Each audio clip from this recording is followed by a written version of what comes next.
নমস্কার বন্ধুরা, ওয়েলকাম সবাইকে শুভ স্পোর্টস নিউজ চ্যানেলে। তো গাইস, এই ভিডিওতে ফুটবল রিলেটেড কিছু গুরুত্বপূর্ণ ট্রান্সফার আপডেট শেয়ার করার আছে, তাই একটু স্কিপ না করে পুরো ভিডিওটি দেখার অনুরোধ রইল। তো গাইস, প্রথম আপডেটটা বেরিয়ে আসছে 26 বছর বয়সী ভারতীয় ডিফেন্সিভ মিডফিল্ডার বিনীত রায়কে নিয়ে। তো 1.2 কোটি টাকার মার্কেট ভ্যালুর এই বিনীত রায় ভারতীয় ফুটবল সার্কিটে কিন্তু একটি পরিচিত নাম। ভারতের জাতীয় দলের হয়ে 9টা ম্যাচ তিনি খেলেছেন এবং ক্লাব ক্যারিয়ারে মোট 136টি ম্যাচ তিনি খেলে ফেলেছেন। তো বর্তমানে মুম্বাই সিটি এফসি দলের সঙ্গে চুক্তিতে রয়েছেন।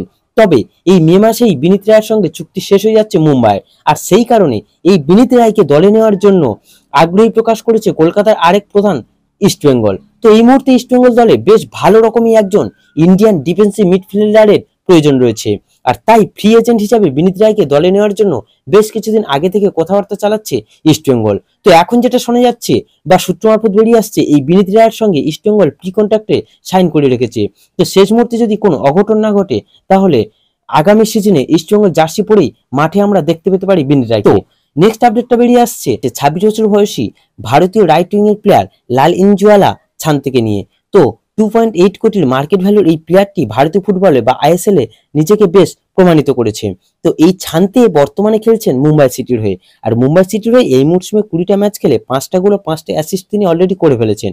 তো এই ছান্তের সঙ্গে কিন্তু মুম্বাইয়ের এখনো 1 বছরের চুক্তি রয়েছে, কিন্তু এখন যেটা শোনা যাচ্ছে মোহনবাগান নাকি তাকে নেওয়ার জন্য এখন থেকেই তার এজেন্টের সঙ্গে কথাবার্তা চালাতে শুরু করে দিয়েছে। তার সূত্র মারফত জানা যাচ্ছে তার কাছে মোটা টাকার একটা বা লোভনীয় একটা অফার পাঠাতে পারে মোহনবাগান। তবে এটাও দেখার, যেহেতু মুম্বাইয়ের সঙ্গে এখনো 1 বছরের চুক্তি রয়েছে তার, তাই মুম্বাই ছান্তেকে ছাড়ে কিনা, তাই এই ছান্তের ডিলটা কতটা এগোয় সেটাই সামনের দিকে দেখার বিষয়।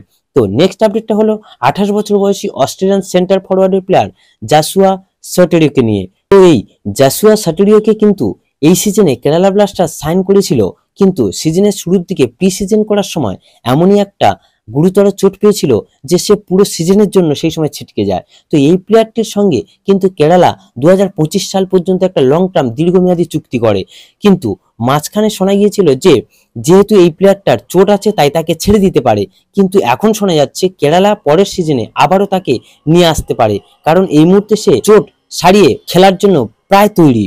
তো গাইস, এই ভিডিওতে এই আপডেটগুলি জানানোর ছিল, আর যদি ভিডিওটি ভালো লেগে থাকে তাহলে অবশ্যই লাইক ও সাবস্ক্রাইব করে দিও।